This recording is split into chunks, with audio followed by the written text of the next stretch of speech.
탈무드 오디오북 챕터 2 72번째 이야기 상어 유대의 역사는 매우 길다.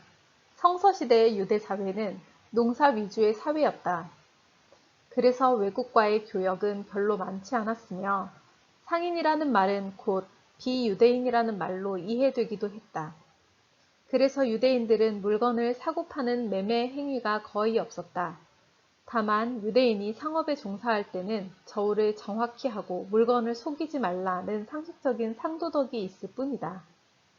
그런데 탈무드 시대로 접어들면서 교역과 상업이 활발해지기 시작했다. 그래서 탈무드 속에도 상업에 대한 이야기가 상당히 많이 수록되어 있다. 탈무드의 저자들은 세상이 나아갈수록 발전해 간다는 입장에 서 있었다. 즉, 발전한 세계와 상업의 발달을 동일하게 생각하고 있었다. 그러므로 상행위에 있어서 도덕이 지켜져야 한다는데 많은 지면을 할애하고 있다. 탈무드의 기록자들이 다가올 세계에는 상업이 중요한 역할을 하게 된다고 내다본 것은 상당히 선견지명이 있는 생각이었다. 앞으로 2000년 후에 일어날 세계를 내다보고 그 당시에 벌써 그에 대한 준비를 하고 있었던 것이다. 그래서 그들은 상업, 비즈니스 또는 사업이란 의미에 대한 생각은 원칙으로 하되 사업 규칙은 일반의 생활 규칙과는 별개의 것으로 있어야 한다고 생각했다. 따라서 사업의 세계는 탈무드의 세계와 다르다. 그 까닭은 경건한 사람일지라도 사업의 세계에서는 사업가로서 행동하는 것이 좋다고 말하고 있다. 그러나 탈무드는 어떻게 해야 도덕적인 사업가가 될 수 있는가를 말하고 있는 것이지 돈만 하는 사업가를 만들려고 쓴 것은 아니다. 그것은 상업의 자유방임주의를 배격하고 있는 탈무드의 내용에서도 알 수 있는 일이다. 예를 들어보자. 물건을 사려는 사람은 품질이 좋아야 된다고 요구할 권리가 있다. 물건을 산다는 것은 품질에 결함이 없는 물건을 산다는 뜻이 된다.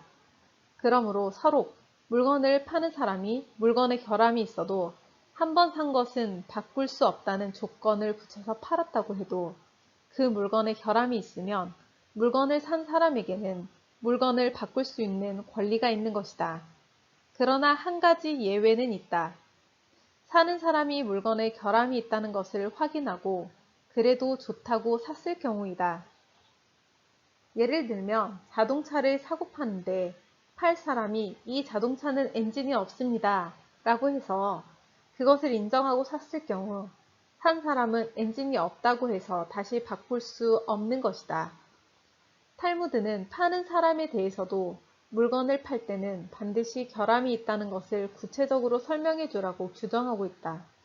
그래서 사는 사람은 물건의 결함이나 속임수로부터 그리고 파는 사람은 미처 깨닫지 못한 자신의 과오로부터 모두 보호를 받고 있다. 물건을 사고 판다는 것은 두 가지 조건으로 성립된다. 하나는 값을 치르는 일이요. 또 하나는 물건의 소유자가 바뀌는 일이다. 그러므로 파는 사람은 물건을 이상 없이 넘겨주어야 할 의무가 있다. 탈무드는 파는 사람보다 물건을 산 사람의 권리를 더 옹호해 주고 있기 때문이다. 파는 사람은 팔 물건을 소중하게 자기가 가지고 있어야 한다. 그것은 딴 사람의 물건을 가지고 파는 일이 있어서는 안 되기 때문이다.